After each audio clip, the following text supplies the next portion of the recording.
Magandang araw mga kaibigan. Welcome back again dito sa aking YouTube channel. Dito lamang yan sa Abot Kamay na Pangarap. Matapos tanggapin nga ni Doc Dennis itong inaalok na kasal at proposal ni Michael, at dito naman ay kailangan naman nila agad-agad magpakasal, at kahit nagulat naman itong si Doc Dennis na mabilisan ang desisyon at pasya ni Michael, ay wala na rin siyang magawa kundi ang pumayag sa gusto nito ni Michael dahil life is short nga daw. Kaya agad-agad naman nagpatawag ito ng pastor ang ospital na ito upang maipagpatuloy agad-agad ang kanilang kasal, kahit na wala na nga ibang dumalo ay hindi na nga ito inintindi ni Michael at ni Doc Dennis. Ang mahalaga ay maikasal nga siya rito kay Doc Dennis dahil sigurado na nga itong si Michael na si Doc Dennis na nga ang gusto niyang makasama habang buhay. At dahil na nga rin nararamdaman na nga rin ni Michael na di na nga rin siya magtatagal kahit itong si Annalyn Santos at Doc Lindon ay nagulat din sa naging desisyon ni Michael. At nang matapos na nga itong seremonya, tinanggal na ni Michael itong face mask at nagulat ang lahat kung bakit may nakita nga silang dugo sa mukha nito, at dito nga ay biglang nangangamba itong si Doc Dennis at sanhi na nga ito ng kumakalat na TSV. Hindi na nga rin nagtagal.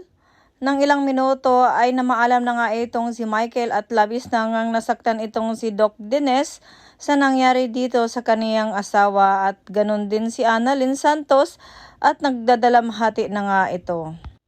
Dito rin ay binalita ni Doc Lindon Javier kay Annalyn na wala na nga rin itong si Doc Ella sa kabila sa isolation room. Dahil dito, hinahanap din dito ni Annalyn Santos ang kanyang kaibigan na si Doc Ella, at napansin nga ni Doc Annalyn na nakakahandusay na nga itong si Doc at wala na ngang buhay.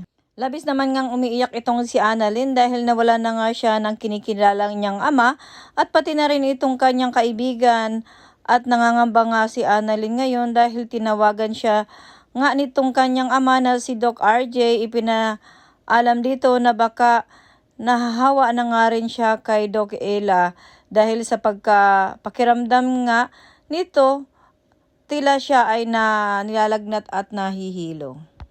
At sinabi naman nga ni Doc RJ na sigurado daw ba ito na may TSV din itong si Annalyn. Upang makumpirma ay agad naman pumunta itong si Doc RJ sa San Rigado Hospital upang alamin nga ang kalagayan ng kanyang anak, at dahil naka-lockdown nga ang ospital ay hindi nga pinapasok itong si RJ sa kakahintay maghintay na nga lang daw siya sa labas ng hospital.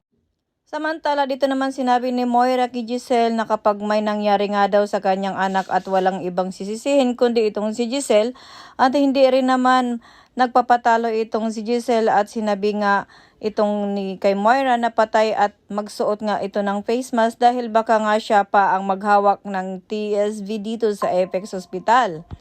Dahil dito hindi naman sumunod itong magsuot ng mask itong iba si Moira nang humingi nga itong tubig dahil nga siya daw ay nauuhaw, kaya pinabayaan na lang ito ni Nurse Evan. Kaya naman nga ngayon ay nangangamba ang lahat dahil baka may madagdag na naman na masawi dito sa mga kaibigan ni Annalyn, at pati na rin mismo itong si Annalyn ay baka mahawa ng TSB.